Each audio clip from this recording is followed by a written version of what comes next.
Welcome sa podcast na Beast Mode pero may konting bardagulan. Paano bardagulan?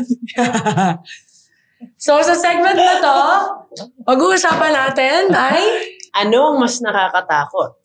Siya? Ang galit na spiker or ang tahimik na coach? So ako, syempre, i-defend ko ang galit na spiker. Tahimik na coach. Yes. So, dali i-defend yun. Sige nga. Mas nakakatakot talaga yung tahimik na coach. Oo. Kasi pag sinabi yung tahimik na yung coach, ibig sabihin wala na siyang gana sa'yo na turuan. Exactly. Ako para sa akin, mas nakakatakot yung spiker na galit. Bakit? Kasi ibig sabihin, mas lalo siyang mahirap kalabanin sa court. Kasi galit na to, talagang lahat ng bolang inibigay, talagang babaragin niya. Ganon.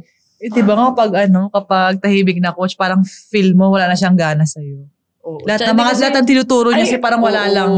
Hindi, alam mo, yung parang dyan, kasi nag-a-assume kayo Don't read the body language of a person. Hindi nyo alam kung ano yung pinagdadaanan siya, bakit siya tahimik, diba?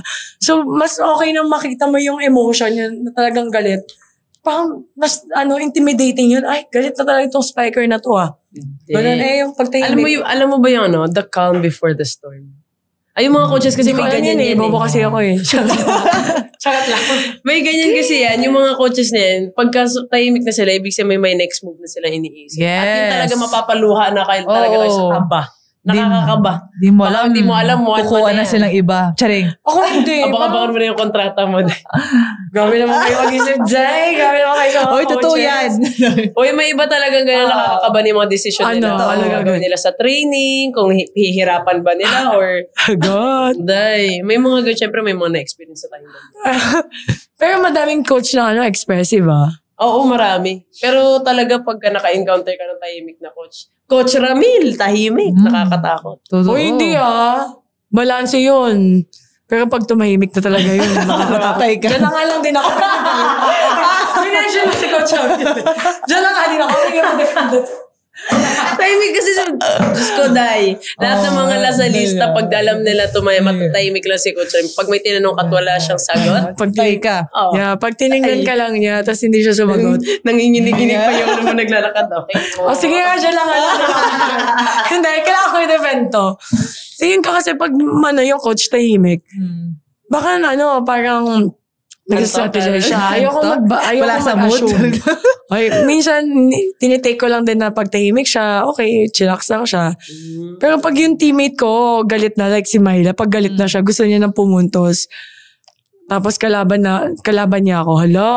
Tayo ka sa ayan na. Tayo ka kay Myla. Galit na. Yung bagyo. Lalabas na. Signal number 3. Ako sa teammate, siguro kung takot. Kung galit yung spiker, hindi ako matakot. Bakit? Wala, hindi ako natatakot. Siya yung setter. Hindi ka natatakot. Kasi setter ako Pag galit ka. Balas. Wala kang bola sa akin. Totoo ba? Hindi ganyan kinikwento mo sa akin. Wala kang choice. Ako pa yung naghuhugas ng kamay. May na-encounter ka na ba na player na galit? Oo. Hindi ka natakot? Oh. Nainis ka? Ay, hindi naman. Pag mga time, syempre may inis ka pag game, pero may mga times din na kalmado ka lang. Sige, medyo mataas ang emotion later na ganun. Totoo naman. Pero hindi ko naman sinasabi, kina-close lang sa laro yung spiker na galit. Paano kung galit ako talaga? Like yung mga teammates ko pasaway. Aba, matakot na sila sa akin, no? Kasi hindi naman ako setter spiker ako. Pag galit na ako, matakot kayo sa akin kasi didisiplinahin ko na kayo. Alam mo, depende naman yan, Chang, sa spiker ako, kung paano pag galit ako, pwede kong gawin yung i-outside ko yung palo ko. Yan yung nakakatakot. Diba? Lalo pag mga crucial. Yan yung nakakatakot kasi parang, galit na si Myla. Parang binawaldas na yung mga palo. Diba? Halika dito, i-defend mo tayo. Dito ka lang, hindi mo pa rin iwan mo ko dito, Teo. I-defend mo yung coach natin. Parang mas okay yung sa player pa sa akin. Nakakatakot. Spiker tayo. Setter siya yun. Magliligpit na ako. Sorry, Shal. Spiker din kasi ako Pwede sama na po dito. Sumama na sa spiker. Hindi ako paninindigan ko talaga yung nakakatakot. Ano bang na-experience mo sa coach na tahimik? Huwag na nating tanongin. Huwag na nating pag-usapan. Hindi Hindi nga, seryoso ako. Mahal, ano na-experience mo sa coach na tahimik? Hindi kasi pagka-tahimik na ang coach. Pinakaayaw ko mangyari talaga sa coach na tahimik is kapag kayong hindi niya na ako tinuturuan. Hindi ka, bakit may ganon? Tinuturuan ba yung ganon? Uy! Ano yan? Sabi mo, hindi niya na ako tinuturuan. Hindi. Bakit may Ano yan? pag-touch? Wala. Hindi, parang nilalatag ko lang yung Okay. Yes. Pagka tahimik na yung coach, feeling mo hindi ka na tinuturuan. Ibig sabihin, medyo parang mapapa-overthink ka yun na parang ako pa naman overthinker ako, di ba? Yes, a very overthinker ka. So, mas Kasi gusto mo pagka yung tahimik coach. yung coach, pag tahimik yung coach, wala, hindi na ako tinuturuan ito, baka napagod na siya or baka So, mas i-stress gusto na mo siya yung, sa akin. mas gusto mo yung coach na may communication kayo. Maganda yung communication. Oo, totoo Lagi kayo yun. nag-uusap. Yung gano'n. Bakit ka tumatawa-tawa sa akin? okay yun. Matakot ka sa akin. Spiker ako. Galit na ako eh. Ano mas nakakatakot ngayon? Yung coach na tahimik o yung spiker na galit? So, nakaka-motivate yun pag tinuturuan ka ng coach.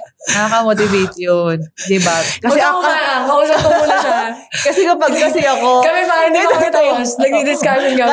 kasi ako, pag tinuturuan ako ng coach, sinasabihan niya ako, may ganito gawin mo. Oo. Nakaka-motivate yun, sheesh. Kapag hindi ka si Coach Brian nga, pag, Coach, ano po dapat kong gawin?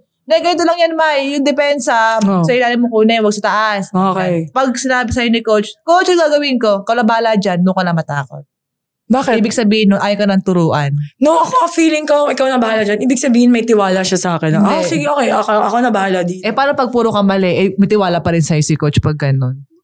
Dapat mo talagang lagyan ng tiwala yung sarili mo. Because we need to make room for our mistakes. Diba? Hindi naman parating, magaling lang tayo. Pero ba't ang laki nito?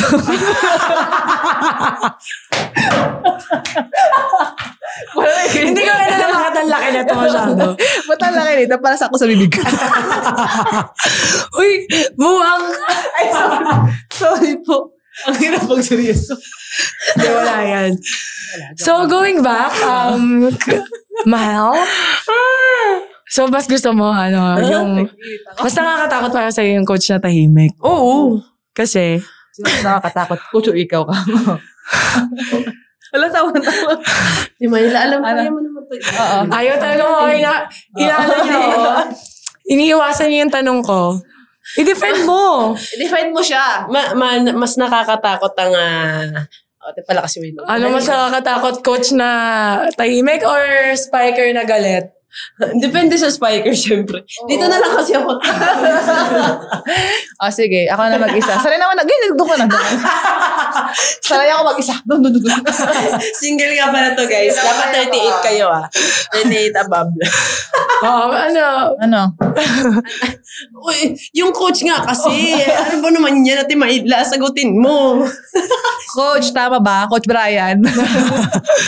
Coach Ikaw ay Tina. Coach Tina?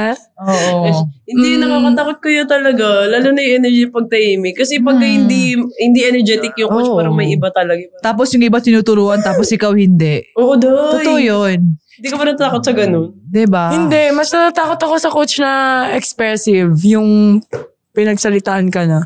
Kasi masakit pag may narinig ka di ba? Nasalita. Ako kasi hindi. Pagka expressive yung coach agad niya, parang nagagets ko kung saan siya nanggagaling. Pero yung parang iba yung ng coach siya. Ganyan talaga kasi mga overthinker nga kayo. Yung mga ino-overthink yung masyado syempre based on experience yun. Oo, Diba? totoo yun. Ako hindi ako Na-experience masyadong ko na rin yan, pero ayoko sabihin. Ako din. Sino yan? Sino siya? Ang nais na gawin. Nagsasabi. Sorry. Sige, guess you pa ako dito. Ikaw ginagawa mo lahat para hindi ka na makaulit dito. Uy, grabe. Bukas dito, na Bukas ulit, oh. Isama mo si ate ng Sana may sama ko siya. Maglalaba yun? Maglalaba. At magcha-church. Anyways, last na na statement ko siguro. I would say, I'm not an overthinker. I don't usually assume body language. So, para sa akin, hindi ako masyadong na-intimidate or natatakot sa coach na tahimik. Parang for me, mas okay pa na nahimik na lang siya para hindi ako ma-distract sa performance ko. Then, makita ko yung kalaban na galit na talagang, alam ko, itong kalaban na to, pag galit na siya, gagawin niya lahat para mapanalo yung team niya. So, yun ang alarming sa akin. Okay na yun. Ganun ka lang, alam. Sila manalo. naman ako. Salamat sa panonood ng Beast Mode. Kung na-enjoy mo ang episode na to, may mas marami pa kaming kwento ng sigawan, asaran, at kulitan dito sa channel. At syempre, huwag kalimutang mag-like, comment, at subscribe para ikaw ang unang makakita ng bagong Beast Mode drops. Follow na rin kami sa socials. Daming behind the scenes at bonus clips na papangka sa feed mo.